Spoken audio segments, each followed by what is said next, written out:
서울의 겨울은 언제나 사람의 마음까지 얼어붙게 만든다. 특히 도시의 가장자리, 지도에도 잘 표시되지 않는 오래된 주거 지역에서는 그 추위가 더욱 잔인했다. 허름한 연립주택 3층, 녹이 세운 철제, 지붕 아래 작은 방 하나. 그곳에서 16살 소녀 이서연은 낡은 이불을 목까지 끌어올린 채 몸을 웅크리고 있었다. 벽 틈새로 스며든 찬 공기가 방 안을 맴돌며 숨을 쉬는 것조차 버겁게 만들었다. 서연아, 일어났니? 문 너머에서 들려오는 어머니의 목소리는 조용했지만 피로가 짙게 묻어 있었다. 서연은 천천히 눈을 떴다. 아직 밖은 어두웠고 창문에는 밤새 내린 서리가 하얗게 내려앉아 있었다. 네, 엄마, 지금 일어날게요. 이불을 걷어내자 차가운 바닥이 발바닥을 파고들었다. 방 안에는 오래된 옷장 하나, 그리고 책상 겸 식탁으로 쓰이는 작은 테이블이 전부였다. 벽지는 군데군데 벗겨져 있었고 바닥 장판은 수년 전부터 갈라져 있었다. 어머니 박정희는 이미 외출 준비를 마친 상태였다. 낡았지만 깨끗하게 달인 병원 청소부 유니폼을 입고 손에는 작은 도시락통을 들고 있었다. 오늘 점심이야. 꼭 먹어야 해. 알았지? 서연은 도시락을 받아들며 고개를 끄덕였다. 뚜껑을 살짝 열어보니 김밥 몇 줄과 작은 계란말이가 가지런히 담겨 있었다.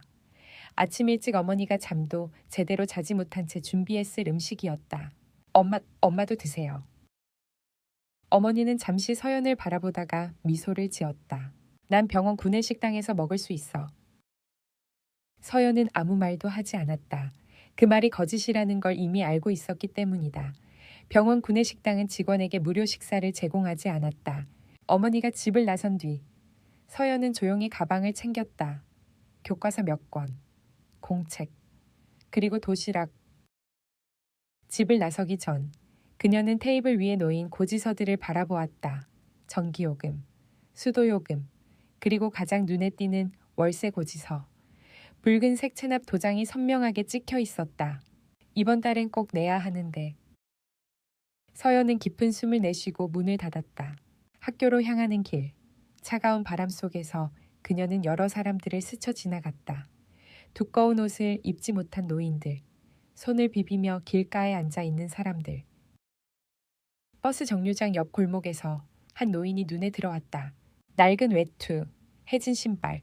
그러나 이상하게도 그의 자세와 눈빛에는 설명하기 힘든 품위가 느껴졌다. 주름진 얼굴 아래, 날카롭고 깊은 눈동자. 서연이 그의 앞을 지나칠 때 노인의 배에서 작게 꼬르륵 소리가 났다. 서연의 발걸음이 멈췄다. 노인은 고개를 숙이며 아무 일도 없었다는 듯 시선을 피했다. 그 순간 서연의 가슴이 찌릿하게 아파왔다. 그녀는 가방을 열었다. 그리고 잠시 망설이다가 도시락을 꺼냈다. 할아버지, 이거 드세요. 노인은 놀란 듯 고개를 들었다. 아니, 학생, 그건 내 점심 아니니? 서연은 작게 웃었다. 괜찮아요. 저는 나중에 먹으면 돼요. 그 말이 거짓이라는 걸 서연 자신이 가장 잘 알고 있었다. 하지만 그녀는 도시락을 노인의 손에 쥐어주었다. 노인은 잠시 망설이다가 조심스럽게 도시락을 받아들었다. 고맙구나. 정말 고맙다.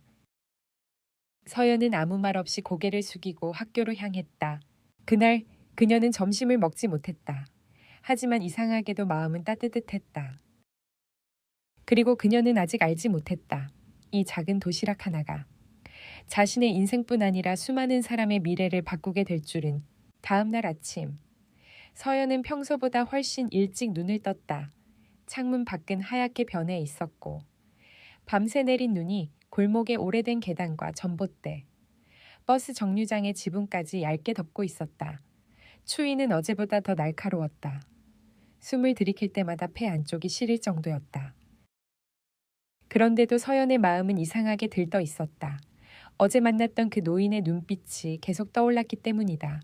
그 눈, 길거리에서 흔히 볼 수 있는 눈이 아니었어. 배고픔을 숨기려는 수치심, 그럼에도 누군가의 친절 앞에서 잠깐 흔들렸던 표정, 그리고 마지막에 들렸던 정말 고맙다라는 목소리. 그 말이 마치 오래된 약속처럼 서연의 귓가에 남아 있었다.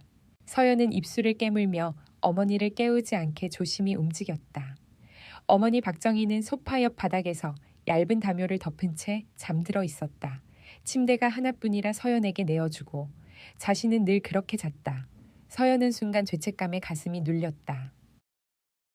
엄마는 어제도 늦게 들어왔는데 내가 괜히 일을 더 벌이는 건 아닐까. 하지만 서연은 이불을 정리하고 가방을 들었다. 학교에 가기 전 잠깐만 버스 정류장에 들렀다가 오면 된다. 딱 그 정도라면 괜찮다고 스스로를 설득했다. 골목을 나오자 차가운 바람이 얼굴을 때렸다. 눈이 쌓인 길 위로 사람들의 발자국이 어지럽게 찍혀 있었고 새벽 청소차가 지나간 자리는 얼음처럼 단단해 보였다. 서연은 손을 비비며 정류장 쪽으로 발걸음을 재촉했다. 어제 그 노인이 앉아있던 곳, 정류장 옆 좁은 골목 입구. 서연은 거기에 도착하자마자 숨을 멈췄다. 아무도 없었다. 그 자리는 눈이 고르게 덮여 있을 뿐 누가 있었다는 흔적조차 없었다. 서연은 한 발짝 다가갔다.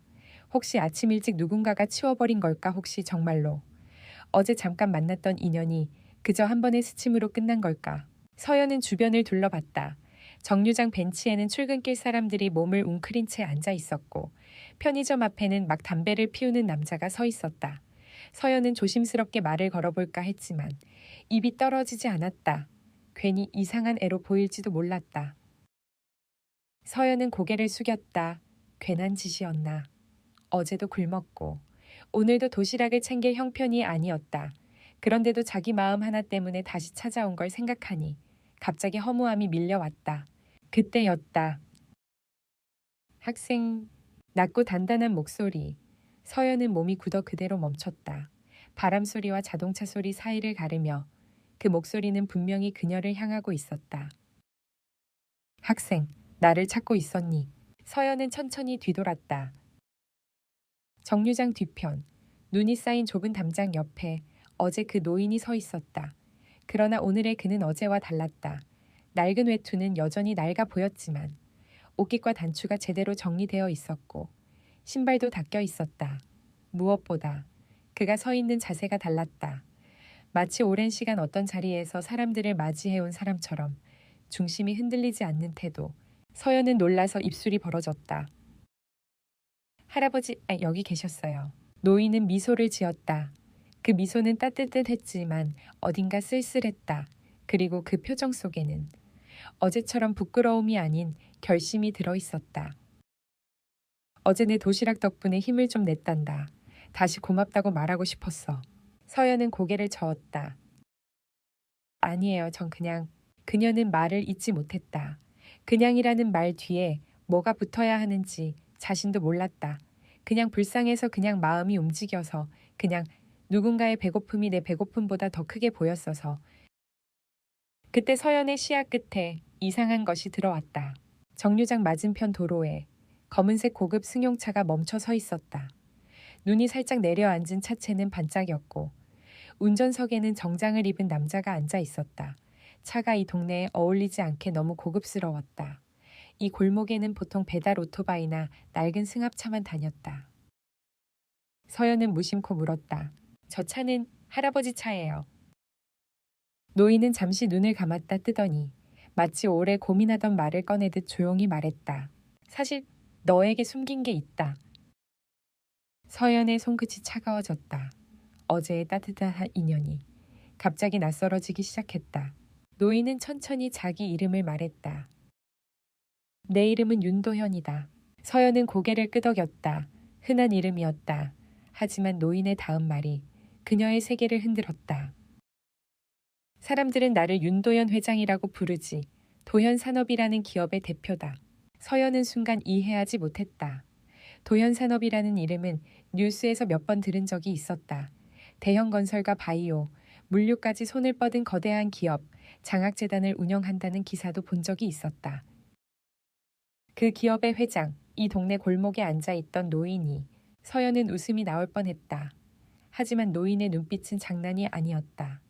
그 눈은 거짓말을 하려는 사람이 아니라 진실을 말하며 시험을 끝내려는 사람의 눈이었다. 믿기 어렵겠지. 나도 알아. 서연의 목소리가 떨렸다. 그런데 왜 그런 모습으로? 윤도현 회장은 눈이 내린 골목을 잠깐 바라보았다.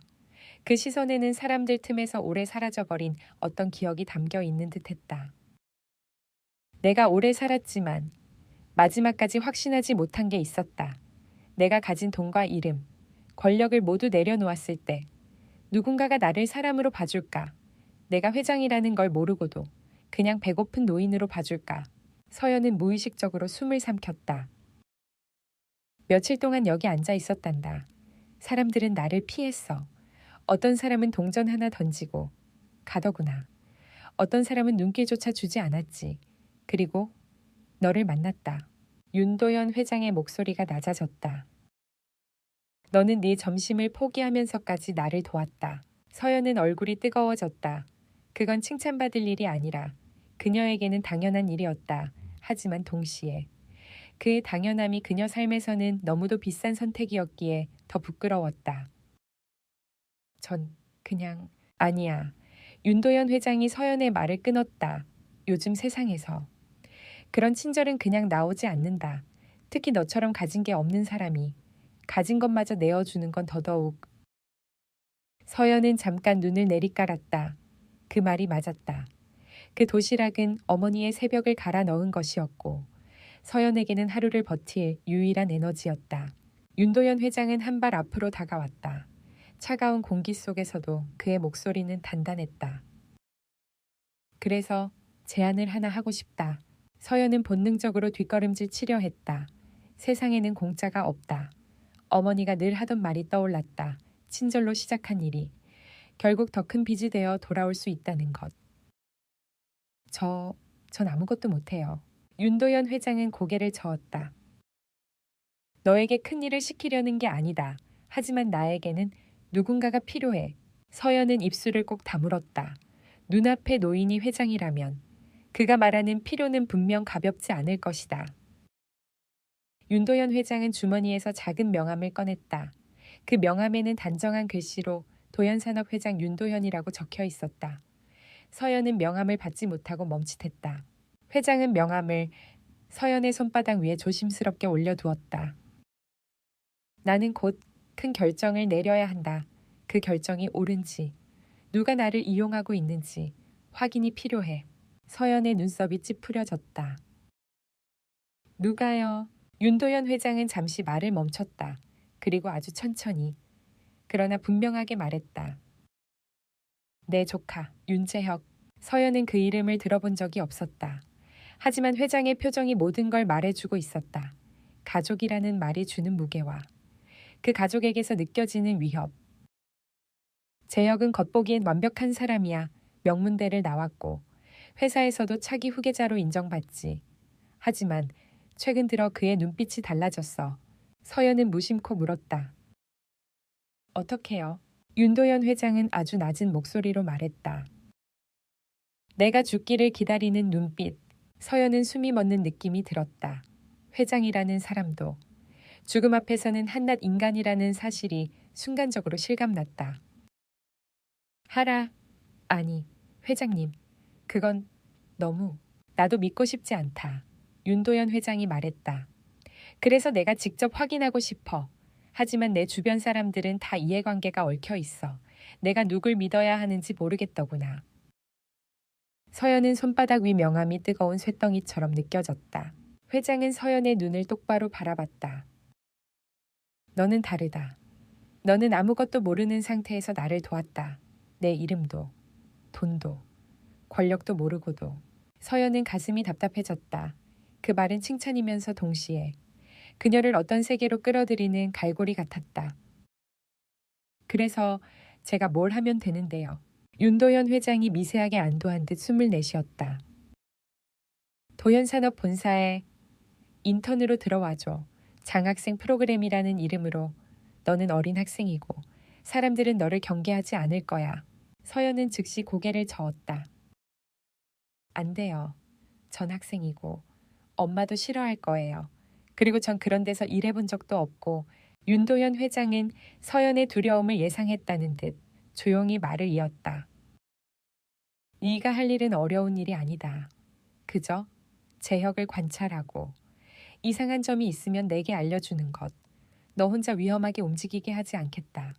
모든 건 내가 보호할 거야. 서연은 그 말을 믿고 싶었다. 하지만 그녀의 머릿속에는 어머니의 얼굴이 떠올랐다. 지친 눈, 손등의 거친 갈라짐, 월세 고지서의 빨간 체납 도장. 윤도현 회장은 그 침묵을 놓치지 않았다. 그리고 대가를 주겠다. 서연의 심장이 쿵 내려앉았다. 역시 세상에 공짜는 없었다. 회장은 단호하게 말했다. 내 어머니의 월세 문제를 해결해. 옥주마. 지금 당장 쫓겨나는 일 없게 하겠다. 그리고 네가 원하는 대학에 갈 수 있도록 등록금과 생활비를 지원하겠다. 서연은 입술이 떨렸다. 이게 가능해. 이게 정말 내게 주어질 수 있는 기회야. 하지만 동시에 두려움이 몰려왔다. 이런 제안은 너무 크다. 너무 커서 받는 순간부터 삶이 달라져 버린다. 서연은 손을 꽉 쥐었다. 자신이 어제 도시락을 건넨 행동이 이런 문으로 이어질 줄은 상상도 못했다. 왜 저예요? 서연이 겨우 물었다. 저 같은 애 말고도 똑똑한 사람 많잖아요. 회장님 주변에. 윤도현 회장은 한참 서연을 바라보다가 아주 조용히 말했다. 똑똑한 사람은 많다. 하지만 내가 믿을 수 있는 마음은 드물더구나. 그 말은 서연의 가슴을 세게 때렸다. 그녀는 문득 어머니가 늘 하던 말이 떠올랐다. 사람은 돈이 아니라 마음으로 살아야 한다. 그 말은 현실에서는 늘 패배처럼 들렸지만 지금은 이상하게도 선택의 기준이 되어버렸다. 서연은 눈을 감았다 떴다. 그리고 결심을 하려는 순간 멀리서 학교 종이 울릴 시간이라는 걸 알리는 방송 소리가 들려왔다. 서연은 현실로 돌아왔다. 학교에 지각하면 담임은 또 비웃듯 말할 것이고 반아이들은 또 그녀를 없는 사람 취급할 것이다. 서연에게 학교는 배움의 장소라기보다 하루 종일 숨을 죽여야 하는 곳이었다. 윤도현 회장이 말했다. 오늘 당장 답을 원하지 않는다. 하지만 시간이 많지 않다. 내 건강도, 회사도. 회장은 잠시 멈칫하더니 마지막 말을 덧붙였다. 그리고 내 어머니, 지금 그대로 두면 더 힘들어질 거야. 월세는 늦어질수록 사람들은 잔인해지거든. 서연은 순간 얼굴이 하얗게 굳었다. 회장이 어떻게 그걸 아는지 알 수 없었다. 하지만 그 말은 너무 정확해서 오히려 거짓일 수 없었다. 윤도현 회장은 조용히 차 쪽으로 시선을 돌렸다. 정장 차림의 운전기사가 고개를 숙이며 문을 열 준비를 했다. 오늘은 학교에 가라. 그리고 밤에 2번으로 연락해라. 회장이 서연에게 작은 종이를 내밀었다. 전화번호 하나와 짧은 문장. 결정은 네가 한다. 하지만 네 선택은 누군가의 삶을 바꿀 수 있다. 서연은 종이를 받으며 멍해졌다. 회장은 마지막으로 서연의 머리 위에 잠깐 눈이 내려앉은 것을 보고 손수건으로 살짝 털어주었다. 그 손길은 이상하게도 할아버지 같아났다.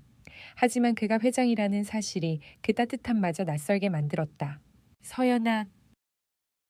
회장이 처음으로 그녀의 이름을 불렀다. 서연은 움찔했다. 너는 어제 배고픈 노인에게 도시락을 줬지.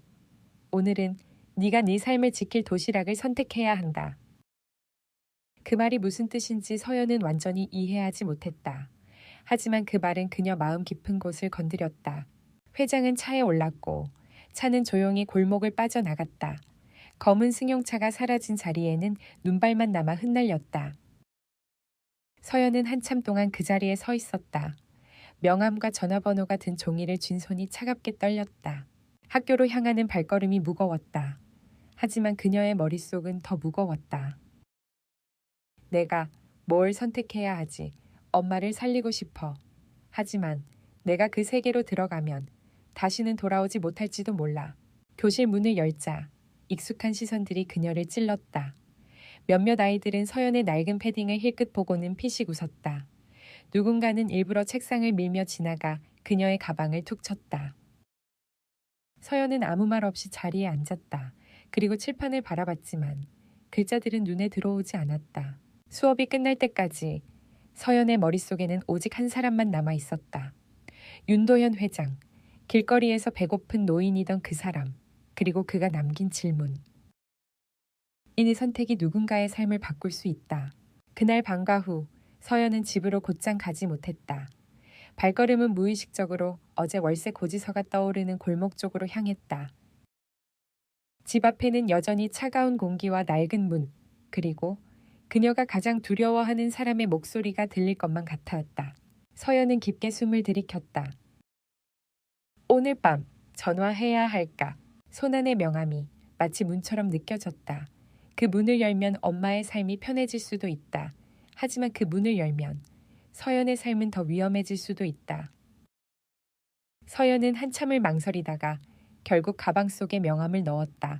그리고 집으로 들어갔다. 오늘 밤 그녀는 쉽게 잠들지 못할 것이다.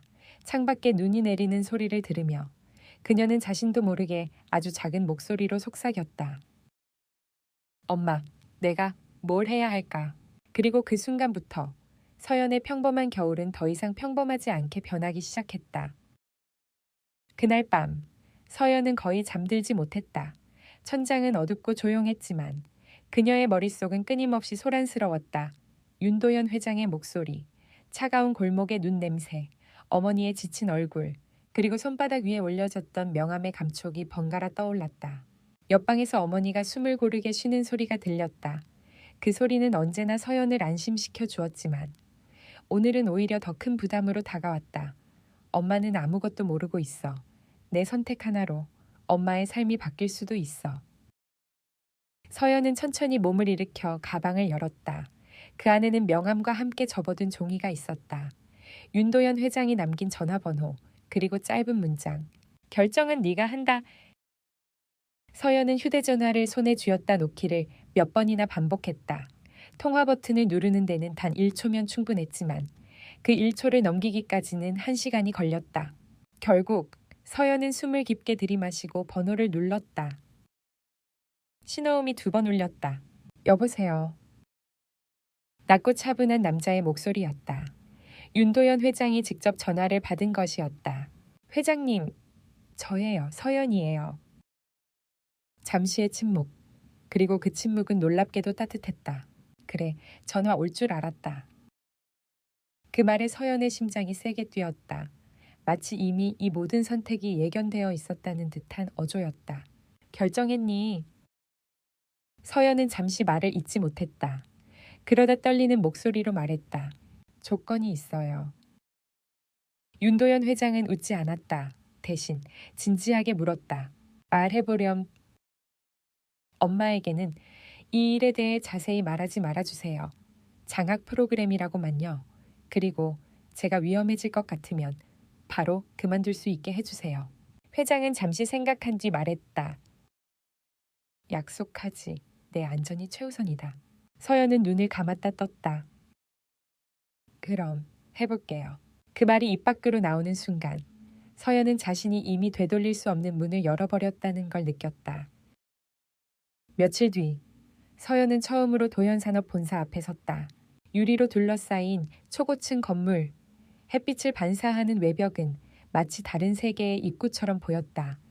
사람들은 모두 빠른 걸음으로 건물 안으로 들어가고 있었고 그들 대부분은 서연이 평생 한 번도 입어보지 못한 옷을 입고 있었다.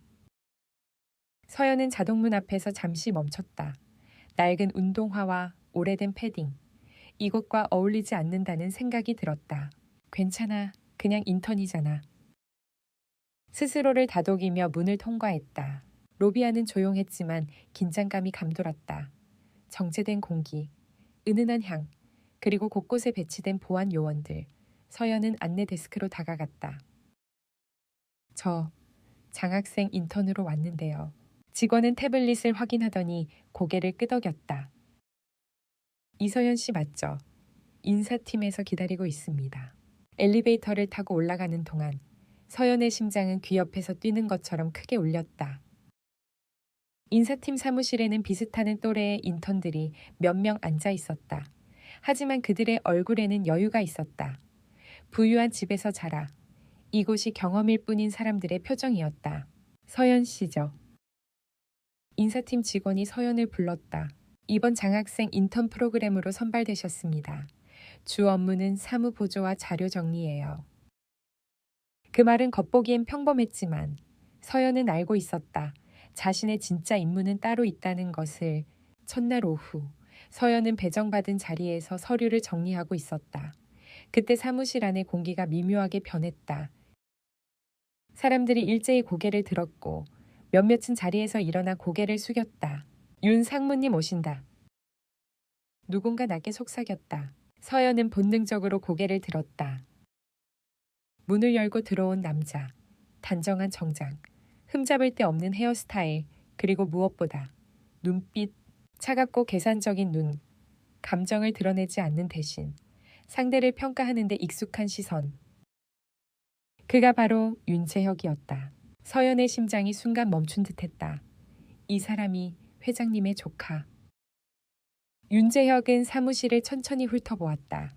그의 시선이 서연에게 잠깐 머물렀다. 그 눈빛에는 호기심도 무시도 없었다. 마치 물건을 보듯 짧고 정확한 평가. 새 인턴인가? 팀장이 급히 다가와 말했다. 네, 이번 장학생 프로그램으로 들어온 학생입니다. 윤재혁은 고개를 끄덕였다. 학생이라 요즘은 회사 이미지 관리에 신경을 많이 쓰는군요. 그 말에는 미묘한 비꼼이 섞여 있었다. 서연은 아무 말도 하지 않았다. 그저 고개를 숙였을 뿐이다.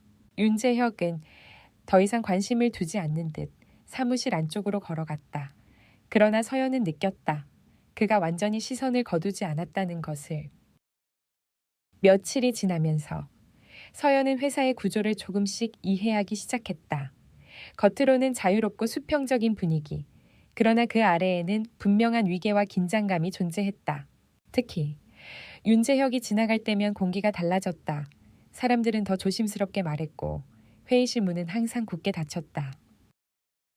서연은 윤도현 회장의 지시에 따라 윤재혁의 동선을 조용히 기록하기 시작했다. 회의 시간, 자주 만나는 외부 인물, 통화 빈도. 그 과정에서 이상한 점들이 하나둘 눈에 들어왔다. 윤재혁은 공식 일정 외에 자주 비공식 미팅을 가졌다. 그 미팅은 대부분 회사 외부, 그리고 늘 같은 몇 명의 사람들과 이루어졌다. 저 사람들 누구지? 서연은 몰래 이름을 적어두었다. 투자사 대표, 법무법인 파트너, 그리고 해외 계좌를 다루는 컨설턴트. 왜 이런 사람들을 이렇게 자주 만나지? 어느 날 서연은 복사실에서 우연히 윤재혁의 통화를 듣게 되었다. 아직은 때가 아닙니다. 회장님 건강 상태를 좀 더 지켜봐야죠. 서연의 손이 멈췄다. 서류는 준비해 두세요. 기회는 한 번뿐이니까. 통화는 짧게 끝났다. 윤재혁은 아무 일 없다는 듯 서류를 챙겨 나갔다. 서연은 그 자리에 한동안 서 있었다. 윤도현 회장이 했던 말이 떠올랐다. 내가 죽기를 기다리는 눈빛. 그 말이 단순한 의심이 아닐지도 모른다는 생각이 들었다. 그날 저녁, 서연은 윤도현 회장과 통화했다. 회사 근처 공원 벤치에 앉아 주변을 살피며 낮은 목소리로 말했다. 회장님, 조카분, 생각보다 많이 움직이고 있어요. 윤도현 회장은 잠시 말을 멈췄다. 구체적으로 서연은 자신이 본 것들을 하나씩 설명했다. 비공식 미팅, 외부 인물들, 그리고 들은 통화 내용까지. 회장은 한숨을 길게 내쉬었다. 역시 그렇군. 서연은 조심스럽게 물었다. 회장님, 정말로 조카분이 회사를. 윤도현 회장은 말을 끊었다. 아직 확신은 없다. 그래서 네가 필요한 거다. 그 말은 서연의 어깨를 무겁게 만들었다. 그녀는 단순한 관찰자가 아니었다. 이미 이 싸움의 한가운데에 들어와 있었다. 며칠 후 서연에게 뜻밖의 기회가 찾아왔다. 윤재혁의 개인 사무실에 서류를 전달하라는 지시가 내려온 것이다. 서연은 문 앞에서 잠시 멈췄다. 이 문 너머에는 그녀가 가장 경계해야 할 사람이 있었다. 노크 소리. 들어와. 윤재혁의 목소리는 낮고 차분했다. 서연은 서류를 들고 들어갔다. 사무실은 깔끔했고 책상 위에는 정리된 서류들만 놓여 있었다. 벽 한쪽에는 가족 사진이 걸려 있었다. 어린 시절의 윤재혁, 그리고 젊은 윤도현 회장. 저렇게 웃을 수 있는 사이였는데. 서연은 서류를 책상 위에 올려두었다. 여기 요청하신 자료입니다. 윤재혁은 서류를 넘기며 무심하게 말했다. 학생 맞지? 네. 여긴 어때 회사? 서연은 잠시 고민했다. 이 질문이 단순한 잡담인지 아니면 시험인지 알 수 없었다. 많이 배울 게 많아요. 윤재혁은 피식 웃었다. 그렇게 말하라고 배웠나 보군. 그 웃음에는 따뜻함이 없었다. 대신 상대를 꿰뚫어보는 날카로움이 있었다. 조심해. 여긴 네가 생각하는 것보다 훨씬 위험한 곳이니까. 서연은 가슴이 철렁 내려앉았다. 무슨 뜻이세요? 윤재혁은 서류에서 시선을 떼지 않은 채 말했다. 착한 마음으로 들어오면 제일 먼저 다치는 곳이야. 그 말은 경고처럼 들렸다. 혹은 이미 그녀를 간파했다는 신호처럼. 서연은 더 묻지 못하고 고개를 숙였다. 사무실을 나오는 순간 서연은 자신이 깊은 물속으로 들어왔다는 걸 실감했다. 그날 밤 서연은 집에 돌아와서도 윤재혁의 말을 곱씹었다. 착한 마음으로 들어오면 다친다. 그녀는 거울 속 자신의 얼굴을 바라보았다. 여전히 앳되고 세상에 대해 너무 모르는 얼굴. 하지만 그녀는 이미 결심했다. 이제 물러설 수 없다는 것을. 가방 속에서 명함을 꺼내며 서연은 조용히 중얼거렸다. 엄마를 위해서라도 끝까지 가볼게. 창밖에서는 다시 눈이 내리고 있었다. 도연산업의 유리 건물은 멀리서 빛나고 있었고 그 안에서 보이지 않는 싸움이 시작되고 있었다. 그리고 서연은 아직 몰랐다. 단순한 관찰이 아니라 선택을 해야 하는 순간이 다가올 것을.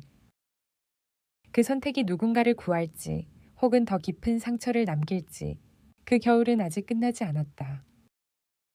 서연은 그날 이후로 윤재혁을 더 조심스럽게 관찰했다. 이전까지는 단순히 회장님의 조카라는 사실이 부담스러웠다면 이제는 그 존재 자체가 위협처럼 느껴졌다. 그의 말투, 눈빛, 회의실에서의 침묵 하나까지도 모두 의도를 가진 행동처럼 보였다. 회사 안에서 서연은 여전히 눈에 띄지 않는 인턴이었다. 자료를 정리하고 커피를 나르고 복사기를 돌리는 역할. 아무도 그녀를 중요하게 보지 않았고 그래서 아무도 경계하지 않았다.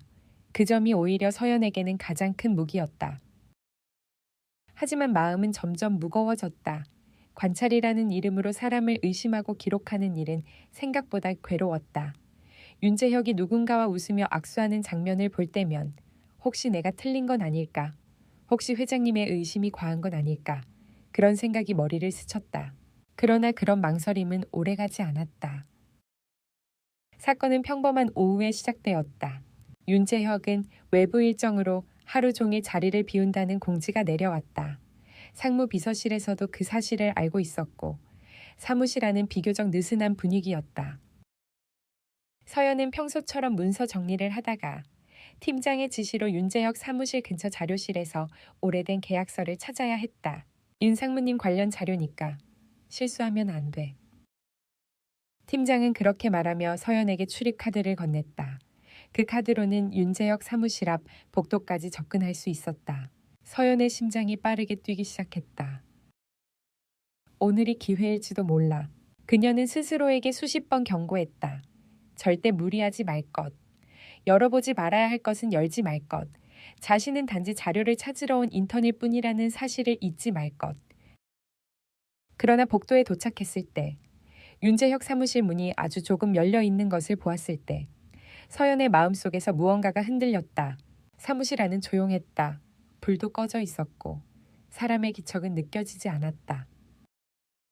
서연은 잠시 서서 망설였다. 머릿속에는 윤재혁의 말이 떠올랐다. 착한 마음으로 들어오면 다치는 곳이야. 그 말은 경고였을까? 아니면 도발이었을까? 서연은 숨을 깊게 들이쉬었다. 그리고 조심스럽게 문을 밀었다. 사무실 안은 생각보다 넓었다. 깔끔하게 정리된 책장, 최소한의 장식, 그리고 중앙에 놓인 커다란 책상. 서연은 먼저 자신에게 주어진 목적을 떠올렸다. 자료실에서 계약서를 찾는 것, 그 이상도, 그 이하도 아니었다. 하지만 그녀의 시선은 자연스럽게 책상 쪽으로 향했다. 책상 위에는 몇 개의 서류 폴더와 태블릿, 그리고 잠겨있는 서랍 하나가 있었다. 그 서랍이 이상하게도 눈에 걸렸다. 다른 서랍들과 달리 그 서랍에는 이중 잠금 장치가 달려 있었다. 왜 저것만? 서연은 스스로 고개를 저었다. 괜한 상상이다. 중요한 서류가 들어있을 뿐이다. 상무의 사무실이라면 당연한 일이다. 그녀는 책장을 훑어보다가 한쪽 구석에 놓인 파일 하나를 발견했다. 파일 표지에는 짧은 제목이 적혀 있었다. 프로젝트 노바. 서연의 손이 멈췄다. 노바. 그 이름은 낯설지 않았다. 며칠 전 윤도현 회장이 통화 중에 언급했던 단어였다. 연구소 쪽 노바 프로젝트는 어떻게 되고 있지? 당시 회장은 별 의미 없이 말한 것처럼 보였지만 지금 이 파일을 보는 순간 서연은 우연이 아니라는 느낌을 받았다. 서연은 주변을 다시 한번 살폈다. 복도는 여전히 조용했고 누군가 들어올 기미는 없었다. 그녀는 떨리는 손으로 파일을 열었다. 파일 안에는 복잡한 문서들이 들어 있었다. 재무계획, 해외 법인 설립 문서, 그리고 여러 개의 계좌번호. 서연은 점점 숨이 가빠졌다. 이건 단순한 연구 프로젝트가 아니었다.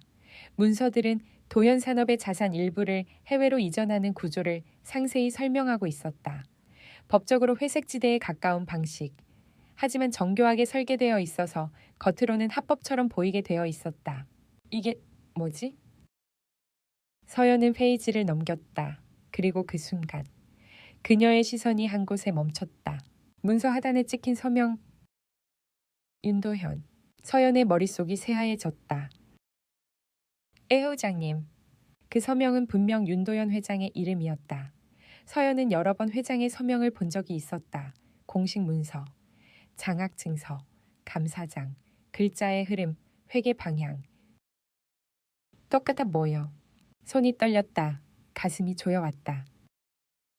이게 사실이라면 회장님이 나한테 거짓말을 한 거야.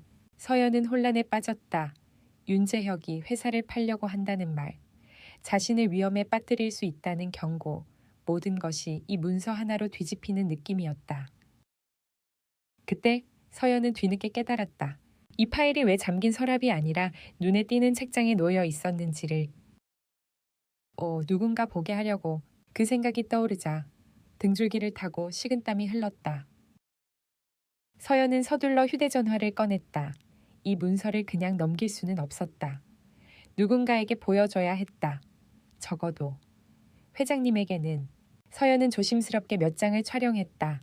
서명 부분, 계좌 구조, 프로젝트 설명. 그 순간 복도에서 발소리가 들렸다. 서연의 심장이 멎을 듯 뛰었다. 누구야? 발소리는 점점 가까워졌다. 대화 소리도 들렸다. 오늘 일정 취소됐다더니 상무님이 갑자기 돌아오신대. 서연은 숨을 삼켰다. 윤재혁이 돌아오고 있었다. 서연은 파일을 제자리에 두고 사무실을 나가기 위해 몸을 돌렸다. 그러나 문 손잡이를 잡는 순간 책상 위 서랍이 눈에 들어왔다. 이중 잠금 장치가 달린 서랍. 저 안에 더 있을지도 몰라. 이건 미친 생각이었다. 지금 당장 나가야 했다. 걸리면 모든 게 끝이다. 그러나 서연은 움직이지 못했다. 마치 무언가가 그녀의 발목을 붙잡은 것처럼. 그녀는 주머니 속에서 우연히 들고 있던 작은 클립을 꺼냈다. 이전에 고장난 파일을 고치려다 넣어둔 것이었다. 잠깐만 보고 바로 나가자. 서연은 스스로를 설득했다. 이건 호기심이 아니라 확인을 위한 행동이라고. 서랍 앞에 앉아 조심스럽게 클립을 잠금 장치에 넣었다. 딸깍. 믿을 수 없게도 서랍은 쉽게 열렸다. 서랍 안에는 몇 개의 문서 봉투와 작은 USB 하나가 들어 있었다. 서연은 가장 위에 있는 봉투를 꺼냈다. 봉투에는 이렇게 적혀 있었다. 자산 이전 최종 계약서. 서연의 손이 굳었다. 그녀는 봉투를 열었다.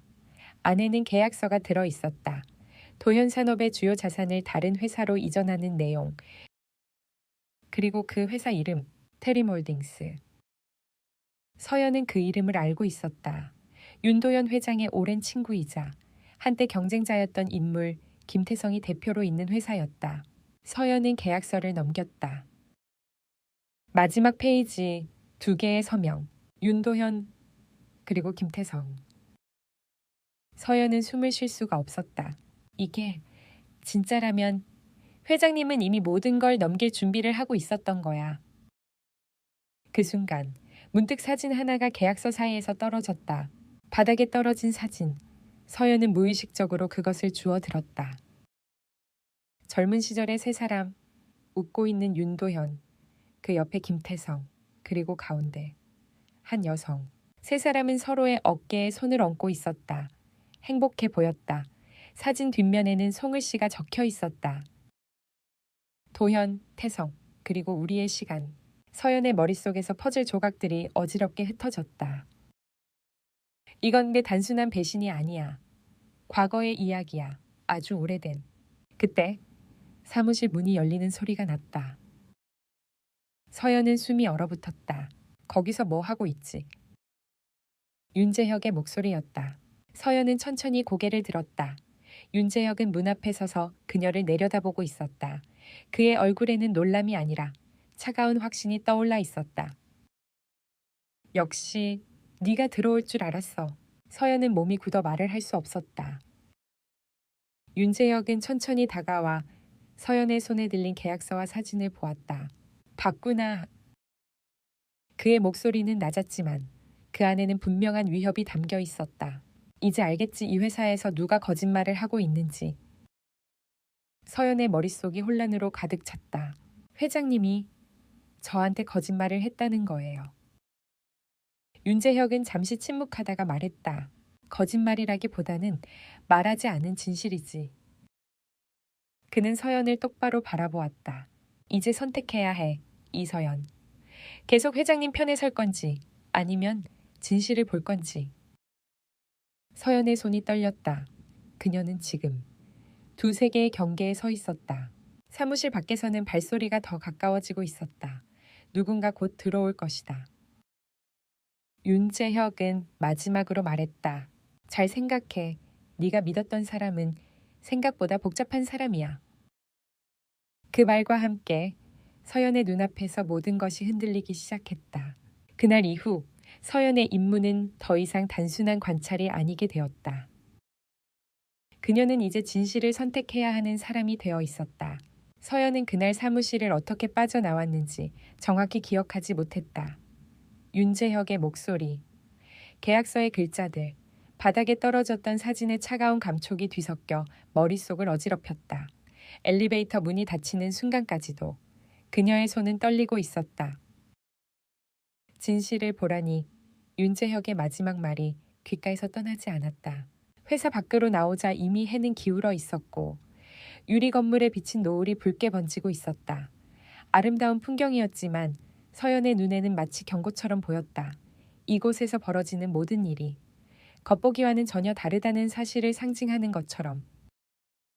서연은 곧장 집으로 가지 않았다. 어머니를 마주할 자신이 없었기 때문이다. 지금 이 상태로는 평소처럼 다녀왔어요. 라고 말할 수 없을 것 같았다. 대신 그녀는 윤도현 회장에게 전화를 걸었다. 회장님, 지금 잠깐 만나뵐 수 있을까요? 전화기 너머에서 윤도현 회장의 숨이 잠시 멎는 듯했다. 무슨 일이니? 서연은 최대한 차분하게 말했다. 직접 말씀드리고 싶어요. 중요한 일이에요. 짧은 침묵 후 회장은 조용히 답했다. 알겠다. 오늘 저녁 내 집으로 오너라. 그 말은 서연의 가슴을 더 무겁게 만들었다. 회장의 자택, 그곳은 아마 진실을 더 이상 피할 수 없는 공간일 것이다. 윤도현의 집은 예상대로 웅장했다. 도시 외곽의 조용한 언덕 위, 높은 담장과 넓은 정원이 있는 단독주택. 하지만 서연의 눈에는 그 화려함보다도 이상할 정도로 고요한 분위기가 먼저 느껴졌다. 현관을 지나 응접실로 들어서자 회장은 이미 기다리고 있었다. 평소 회사에서 보던 단정한 모습과 달리 오늘은 집에서 입는 편안한 셔츠 차림이었다. 그 얼굴에는 피로와 함께 어딘가 체념한 기색이 묻어 있었다. 왔구나. 윤도현 회장은 서연에게 앉으라고 손짓했다. 서연은 가방에서 휴대전화를 꺼냈다. 그리고 조용히 말했다. 회장님, 오늘 윤재혁 상무님의 사무실에서 문서를 봤어요. 윤도현의 눈이 미세하게 흔들렸다. 그러나 그는 아무 말도 하지 않았다. 서연은 사진을 보여주었다. 프로젝트 노바, 자산 이전 계약서, 그리고 서명. 이 서명 회장님 거죠. 방 안이 침묵에 잠겼다. 시계 초침 소리만이 또렷하게 들렸다. 윤도현 회장은 한참 동안 아무 말도 하지 않다가 마침내 깊은 한숨을 내쉬었다. 예, 그래? 그건 내 서명이다. 서연의 심장이 내려앉았다. 그럼 저한테 하신 말씀은? 거짓말은 아니었다. 회장이 낮게 말했다. 하지만 전부 말하지도 않았다. 서연은 손을 꽉 쥐었다. 왜요? 왜 저를 이런 일에 끌어들이셨어요? 윤도현은 고개를 떨군 채 잠시 침묵했다. 그리고 아주 느리게 입을 열었다. 나는 네가 필요했다. 그 말은 이전에도 들은 말이었다. 하지만 지금 들으니 전혀 다르게 들렸다. 처음 너를 만났을 때 나는 정말로 순수한 마음을 봤다. 아무것도 모른 채 가진 걸 내어주는 마음. 그는 잠시 말을 멈추고 창밖을 바라보았다. 하지만 그게 전부는 아니었다. 서연의 눈이 커졌다. 나는 내 결정이 옳은지 확신할 수 없었다. 윤도현은 천천히 고백하기 시작했다. 오래전 나는 2명의 사람과 함께 회사를 시작했다. 김태성, 그리고 한 여자. 그는 잠시 이름을 말하지 못했다. 그 여자는 내 아내가 되었지. 그리고 태성은 우리 셋 중 가장 똑똑했고 가장 정직한 사람이었다. 윤도현의 목소리는 점점 낮아졌다. 회사가 성장하면서 나는 욕심을 내기 시작했다. 더 많은 지분, 더 많은 통제권. 서연은 숨을 죽이고 그의 이야기를 들었다. 결국 나는 태성의 아이디어를 내 것으로 만들었고 그를 회사에서 밀어냈다. 그의 손이 떨렸다. 그때도 스스로를 합리화했지. 회사를 지키기 위한 선택이라고. 윤도현은 쓴웃음을 지었다. 얼마 지나지 않아 내 아내는 사고로 세상을 떠났다. 그리고 나는 그 모든 일이 내 선택의 대가처럼 느껴졌다. 서연의 가슴이 조여왔다. 그 후로 나는 성공만을 붙잡았다. 돈과 권력으로 죄책감을 덮으려 했지. 그는 서연을 바라보았다. 그리고 최근 나는 말기암 진단을 받았다. 서연은 숨을 삼켰다. 시간이 많지 않다는 걸 알았을 때 나는 처음으로 멈춰섰다. 그리고 생각했다. 이대로 죽어도 되는 걸까? 윤도현은 조용히 말했다. 그래서 태성을 다시 찾았다. 모든 걸 돌려주기로 결심했다. 회사를. 아니, 적어도 내가 빼앗은 것들을. 서연은 떨리는 목소리로 물었다. 그럼 윤재혁 상무님은? 그 아이는 내 계획을 알았다. 회장이 고개를 저었다. 그리고 강하게 반대했다. 회사는 가족의 것이어야 한다고. 윤도현의 눈에 피로가 어렸다. 나는 그 아이가 틀렸다고 생각하지 않는다. 하지만 내가 저지른 죄를 그대로 두고 갈 수는 없었다. 서연의 눈에 눈물이 고였다. 그럼 저는요? 저를 왜 시험하신 거예요? 윤도현은 잠시 망설이다가 말했다. 나는 네가 진실을 보고도 나를 선택할지 알고 싶었다. 그 말은 서연의 마음을 깊이 찔렀다. 나는 스스로를 믿지 못했다. 그래서 네 순수한 시선을 빌리고 싶었다. 그게 이기적인 선택이었다는 건 안다. 서연은 자리에서 일어섰다. 회장님은 저를 이용하셨어요. 윤도현은 고개를 들지 못했다. 그래, 그렇다. 그 짧은 인정이 서연의 가슴을 더 아프게 했다. 그 순간 현관 쪽에서 인기척이 들렸다. 역시 여기 계셨군요. 낯설지 않은 목소리. 서연은 몸을 굳혔다. 윤재혁이었다. 그는 천천히 응접실로 들어왔다. 표정은 차분했지만 눈빛은 차가웠다. 삼촌, 이제는 숨길 필요 없잖아요. 윤도현이 놀라서 일어섰다. 재혁아, 넌 왜? 전부 알고 있었어요. 윤재혁은 담담하게 말했다. 서연 씨가 뭘 보고 나왔는지도, 삼촌이 뭘 계획하고 있는지도. 서연은 본능적으로 뒤로 물러섰다. 윤재혁은 그녀를 바라보며 말했다. 이제 알겠죠? 당신이 믿었던 사람이 어떤 사람인지. 서연은 입술을 깨물었다. 그렇다고 당신이 옳다는 건 아니에요. 윤재혁의 눈이 가늘어졌다. 아직도 그렇게 생각해요. 삼촌은 죄책감 때문에 회사를 던지려는 거예요. 수천 명의 직원이 걸린 회사를 윤도현이 낮게 말했다. 그건 내가 감당해야 할 죄다. 윤재혁은 냉소적으로 웃었다. 아니요, 그건 도망이에요. 그는 주머니에서 작은 녹음기를 꺼냈다. 이게 뭔지 아세요? 서연의 심장이 내려앉았다. 삼촌과 김태성 씨의 대화입니다. 과거의 배신, 그리고 회사 이전에 대한 모든 이야기. 윤도현의 얼굴이 창백해졌다. 그걸 어디서 중요하지 않죠. 윤재혁은 차갑게 말했다. 이게 공개되면 삼촌의 평판은 끝입니다. 그리고 김태성도 더 이상 협상 테이블에 나오지 못하겠죠. 서연은 두 사람을 번갈아 보았다. 이제야 이해가 되었다. 윤재혁이 왜 그렇게 침착했는지, 왜 그녀를 경계하면서도 완전히 몰아붙이지 않았는지. 그는 이미 모든 패를 쥐고 있었다. 이제 선택하세요. 삼촌. 윤재혁이 말했다. 회사를 넘길 건지, 아니면 이 모든 걸 덮을 건지. 윤도현은 고개를 숙였다. 서연은 그 모습을 보며 가슴 깊은 곳에서 무언가가 무너지는 걸 느꼈다. 이건 옳고 그름의 문제가 아니야. 모두가 자기 방식으로 자기 죄와 두려움을 안고 있을 뿐이야. 서연은 조용히 말했다. 회장님, 저는 더 이상 모른 척할 수 없어요. 윤재혁이 그녀를 바라보았다. 그래서 서연은 눈을 들었다. 두려움 속에서도 그녀의 눈빛은 흔들리지 않았다. 이 일의 끝을 제가 보고 싶어요. 그 말은 이 싸움에서 빠지지 않겠다는 선언이었다.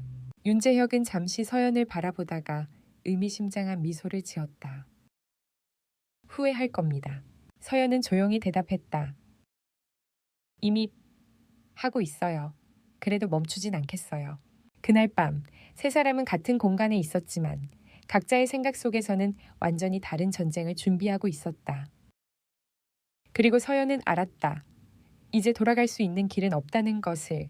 다음 선택은 누군가를 구하는 선택이 아니라 모두의 삶을 바꾸는 선택이 될 것이라는 것을. 그날 이후 서연의 시간은 이전과 완전히 다른 속도로 흘러가기 시작했다. 윤도현의 집에서 있었던 대면 이후 모든 관계는 표면적으로는 그대로였지만 내부에서는 이미 균열이 시작되고 있었다. 윤재혁은 아무 일도 없었다는 듯 회사에 출근했고 윤도현 회장은 공식 석상에서 여전히 단정한 미소를 유지했다. 그리고 서연은 다시 눈에 띄지 않는 인턴으로 돌아갔다. 그러나 세 사람 모두 알고 있었다.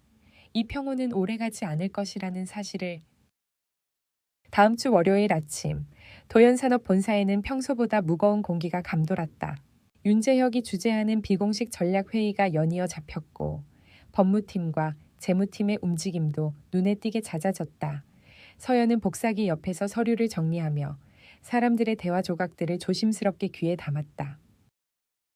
지분구조 다시 검토해야 합니다. 해외 법인은 언제든지 분리 가능하도록요. 회장님 건강 상태. 공식 발표는 아직 없죠. 서연의 손이 멈췄다. 이건 준비야. 윤재혁은 이미 결론을 내린 상태야. 그는 단순히 삼촌의 결정을 막으려는 것이 아니었다. 자신이 모든 것을 통제할 수 있는 구조를 만들고 있었다. 그날 오후, 서연은 윤도현에게서 짧은 메시지를 받았다. 오늘 저녁 잠깐 보자. 메시지는 짧았지만 그 안에는 피로와 조급함이 묻어 있었다. 윤도현은 회사 근처의 작은 찻집에서 서연을 만났다. 화려한 레스토랑이 아니라 조용하고 사람들의 시선이 닿지 않는 곳. 그는 창가 자리에 앉아 있었다. 얼굴은 이전보다 더 수척해 보였고 손에는 따뜻한 차 대신 식어버린 찻잔이 놓여 있었다.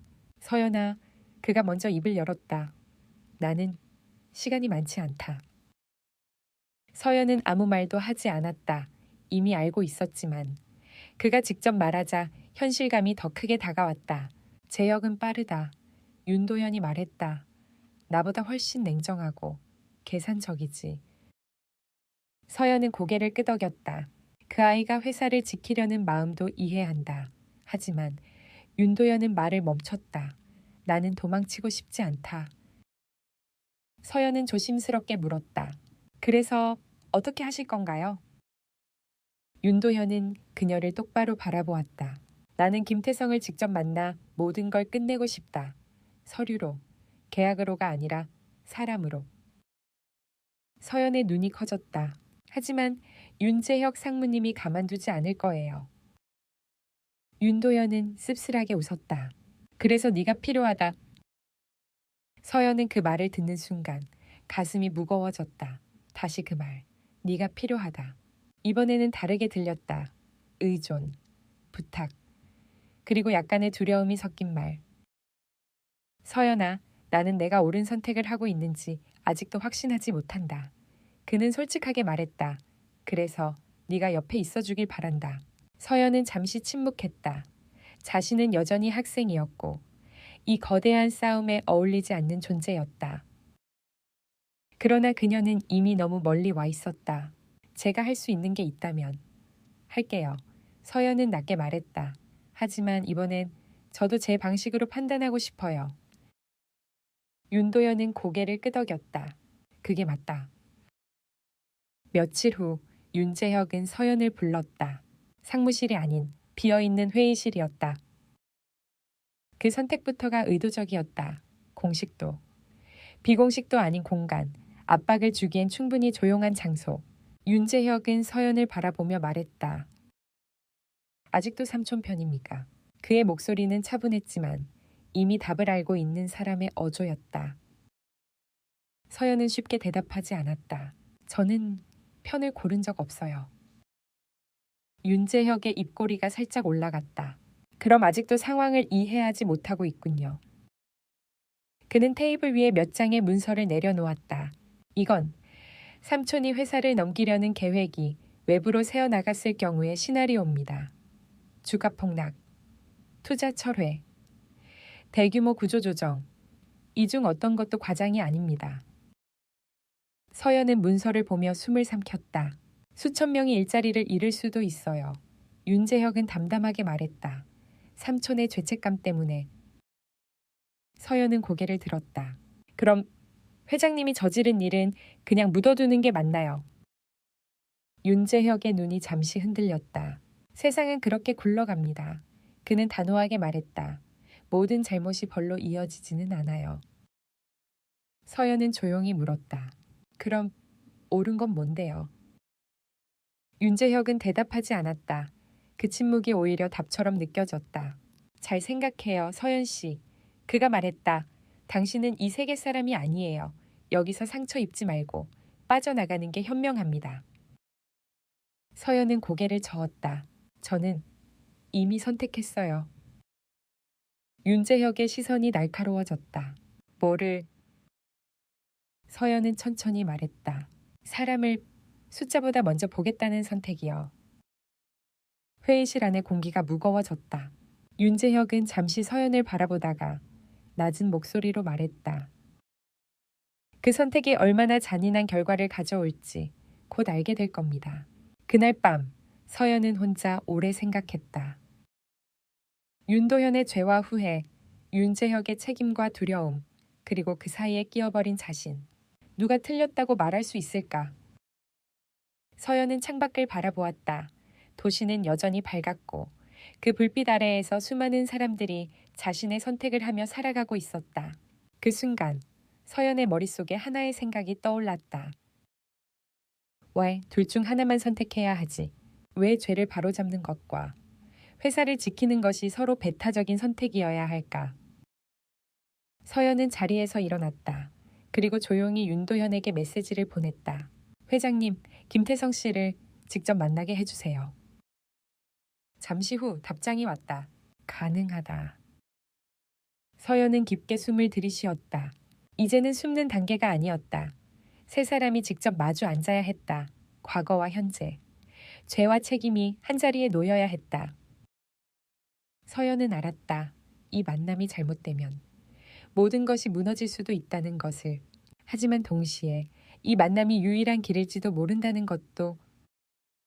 그날 밤 서연은 오랜만에 잠들지 못한 채 새벽까지 깨어 있었다. 선택의 무게는 어린 소녀의 어깨 위에 너무 컸지만 그녀는 더 이상 고개를 돌리지 않았다. 이제 남은 것은 단 하나, 진실을 테이블 위에 올려놓는 것. 그리고 그 순간이 가장 위험한 순간이 될 것이라는 사실을 서연은 본능적으로 느끼고 있었다. 약속된 날은 예상보다 빨리 찾아왔다. 마치 누군가 이미 정해진 결말을 향해 시간을 밀어붙이고 있는 것처럼 모든 것이 숨가쁘게 진행되었다. 만남의 장소는 도심에서 조금 떨어진 작은 빌딩의 회의실이었다. 도현산업도, 테리몰딩스도 아닌 제3의 공간, 윤도현이 직접 고른 장소였다. 여기는 예전에 우리가 처음 사업 얘기를 나눴던 곳이야. 차에서 내리며 그가 말했다. 그 말 한마디에 이 만남이 단순한 협상이 아니라는 사실이 분명해졌다. 서연은 건물 안으로 들어서며 심호흡을 했다. 손바닥에는 식은땀이 맺혀 있었고 가슴은 지나치게 크게 뛰고 있었다. 지금부터는 도망칠 수 없어. 회의실 문은 이미 열려 있었다. 안에는 한 남자가 먼저 와 있었다. 중년의 나이. 단정하지만 과하지 않은 차림. 눈빛에는 여유와 동시에 쉽게 무너지지 않을 단단함이 느껴졌다. 그가 바로 김태성이었다. 오랜만이군, 도현. 김태성의 목소리는 차분했다. 원망도, 반가움도 아닌 어딘가 중간쯤의 감정. 윤도현은 잠시 멈췄다가 고개를 숙였다. 퍼태성아, 그 짧은 호칭에 서연은 두 사람 사이의 세월을 느꼈다. 말하지 않아도 쌓여있는 시간, 사과로도, 변명으로도 단번에 정리될 수 없는 시간. 김태성의 시선이 서연에게 옮겨왔다. 이 아이가 네가 말하던 학생인가? 윤도현이 고개를 끄덕였다. 그래, 이서연. 김태성은 잠시 서연을 바라보다가 미소를 지었다. 생각보다 훨씬 어리군. 서연은 고개를 숙이며 말했다. 안녕하세요. 그 인쇄는 예의와 동시에 긴장이 담겨 있었다. 김태성은 그녀의 눈을 잠깐 바라보았다. 마치 이 자리에 왜 이 아이가 있는지 이미 알고 있는 듯한 시선이었다. 잠시 후 회의실 문이 다시 열렸다. 윤재혁이었다. 그는 서연을 보고 잠깐 눈썹을 찌푸렸다가 아무 말 없이 자리에 앉았다. 이미 모든 상황을 알고 있다는 얼굴이었다. 다 모였군요. 윤재혁의 목소리는 건조했다. 윤도현은 자리에 앉으며 말했다. 재혁아, 오늘은 끝내고 싶다. 윤재혁은 냉소적으로 웃었다. 끝낸다니요, 삼촌의 방식으로요. 김태성이 두 사람을 번갈아 보며 입을 열었다. 잠깐만, 그는 조용히 손을 들었다. 오늘은 싸우러 온 게 아니잖아. 윤재혁은 입을 다물었지만 눈빛에서는 여전히 날이 서 있었다. 회의는 한동안 무겁게 시작되었다. 윤도현이 과거의 일을 다시 이야기했고 김태성은 묵묵히 들었다. 나는 내 아이디어를 훔쳤고 내 자리를 빼앗았다. 윤도현의 목소리는 떨렸다. 그때는 그게 회사를 위한 선택이라고 믿었다. 김태성은 고개를 끄덕이지도 고개를 젓지도 않았다.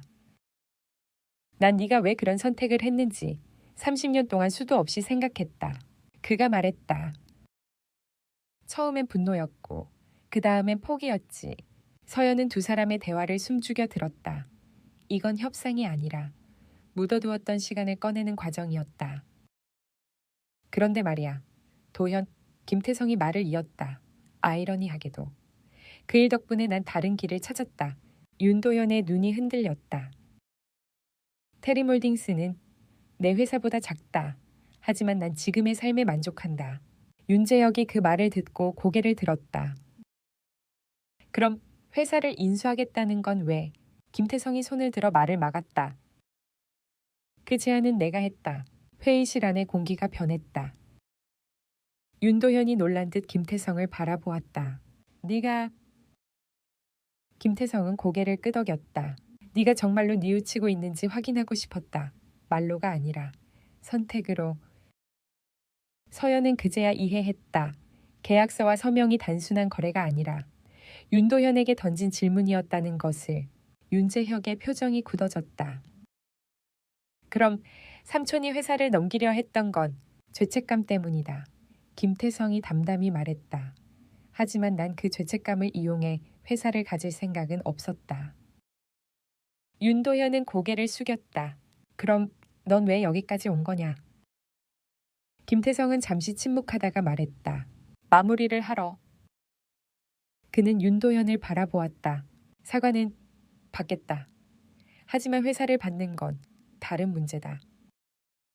서연의 심장이 뛰었다. 이 대화가 새로운 방향으로 흘러가고 있었다. 윤재혁은 이해하지 못하겠다는 표정이었다. 그럼 도대체 뭘 원하시는 겁니까? 김태성은 잠시 생각하다가 말했다.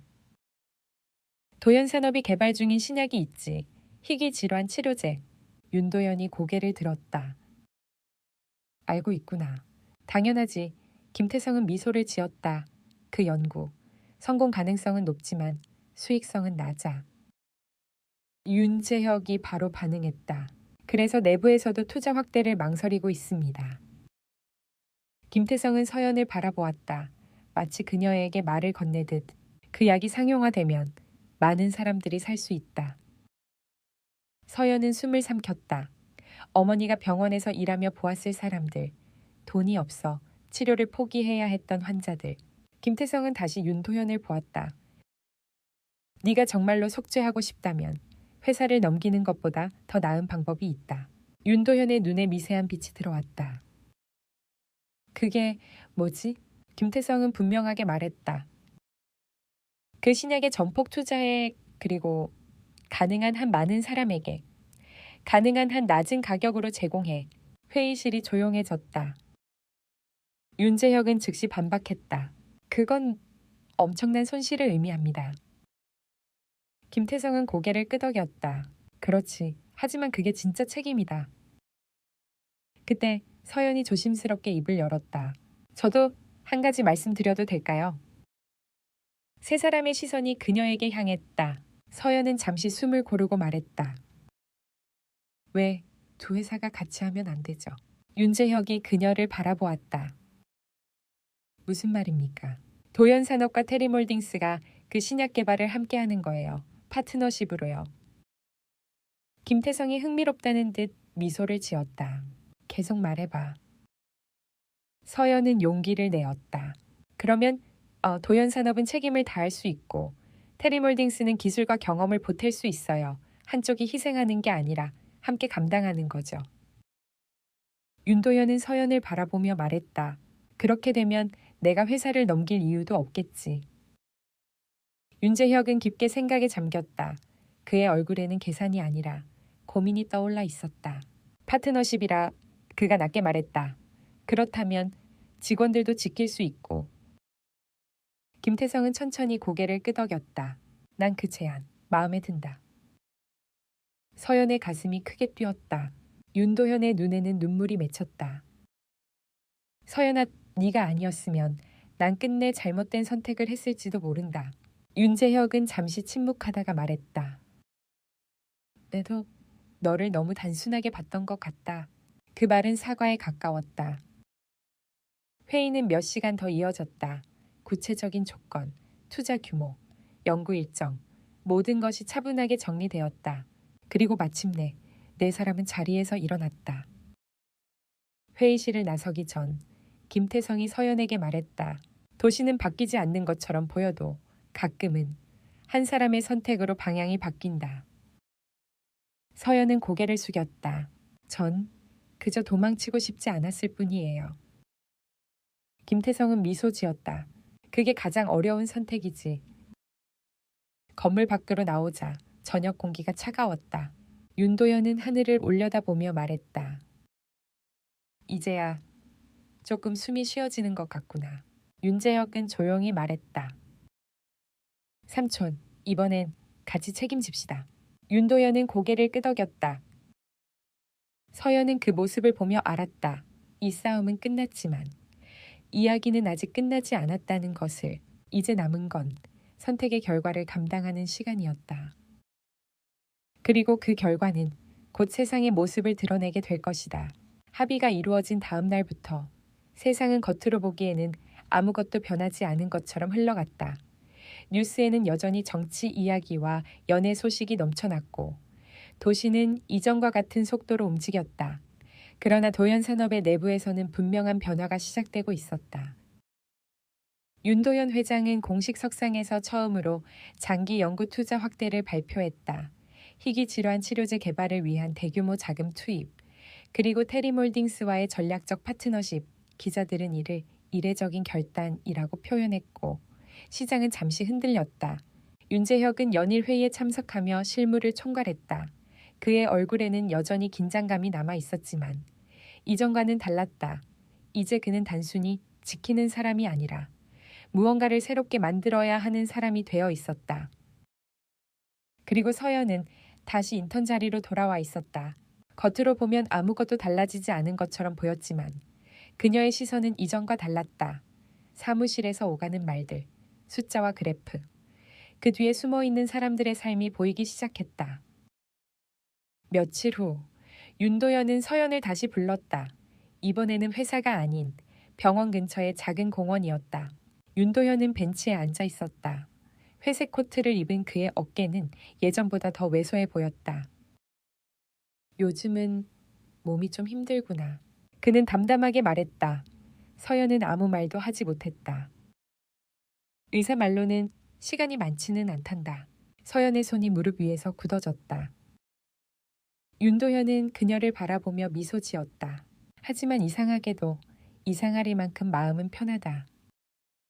서연은 조심스럽게 물었다. 후회 안 하세요? 윤도현은 잠시 하늘을 올려다보았다. 나뭇가지 사이로 겨울 햇살이 비치고 있었다. 후회는 여전히 많다. 하지만 이제는 그 후회를 숨기지 않아도 된다는 게 다르지. 그는 서연을 바라보았다.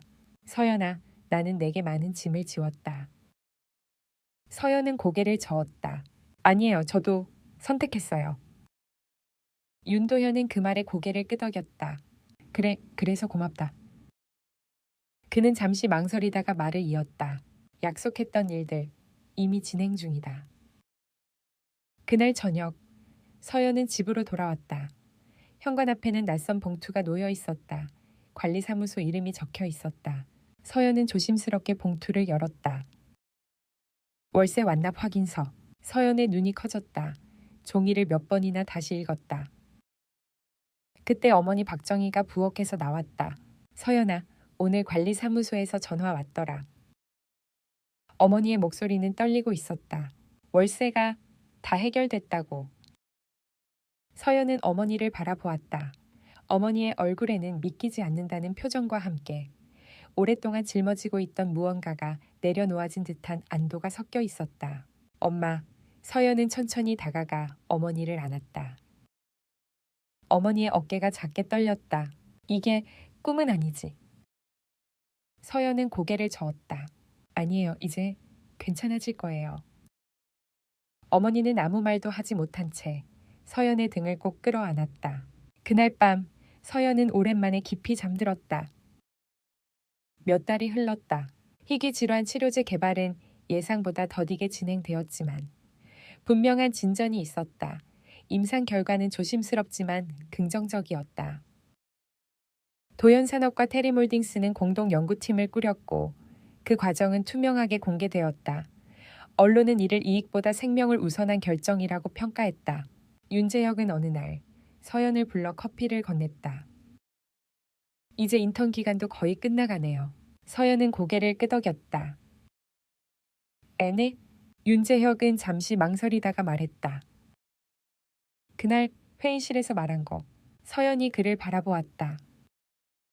당신 말이 맞았습니다. 사람을 숫자보다 먼저 본다는 것.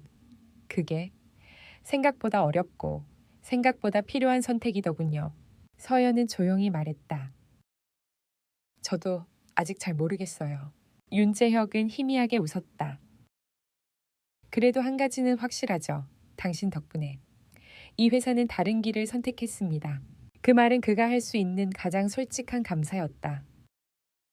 봄이 오기 직전 윤도현은 병원에 입원했다. 서연은 학교가 끝난 뒤 병원을 찾았다. 창밖에는 아직 찬 기운이 남아 있었지만 햇빛은 겨울과 달랐다. 윤도현은 침대에 누워 있었지만 눈빛은 맑았다. 왔구나. 그는 서연을 보며 웃었다. 신문 봤니? 신약 이야기. 생각보다 반응이 좋더라. 서연은 고개를 끄덕였다. 많은 사람들이 기대하고 있어요. 윤도현은 천천히 말했다. 그 기대가 조금이라도 누군가를 살릴 수 있다면 그걸로 충분하다. 서연은 잠시 망설이다가 물었다. 회장님은 무섭지 않으세요? 윤도현은 잠시 생각했다. 무섭지 않다면 거짓말이지. 하지만 예전처럼 혼자는 아니구나. 그는 서연의 손을 가볍게 잡았다. 사람은 마지막에 무엇을 남겼는지가 아니라 누구의 삶을 건드렸는지로 기억되는 것 같아. 서연의 눈에 눈물이 고였다. 회장님은 많은 사람을 건드리셨어요. 윤도현은 미소 지었다. 그럼 됐다. 며칠 뒤 윤도현은 조용히 세상을 떠났다. 뉴스는 그의 업적과 논란을 함께 다뤘다. 그러나 많은 기사들은 그의 마지막 결단에 주목했다.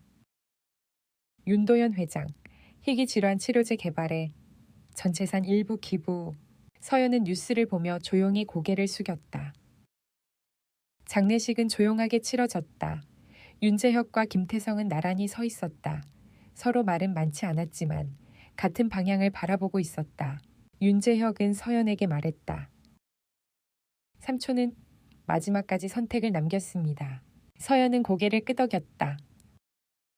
시간은 흘러 서연은 대학에 진학했다. 윤도현이 약속했던 대로 모든 지원은 조용히 이루어졌다. 어머니는 병원에서 정식 직원으로 일하게 되었고 이전보다 훨씬 안정된 생활을 하게 되었다.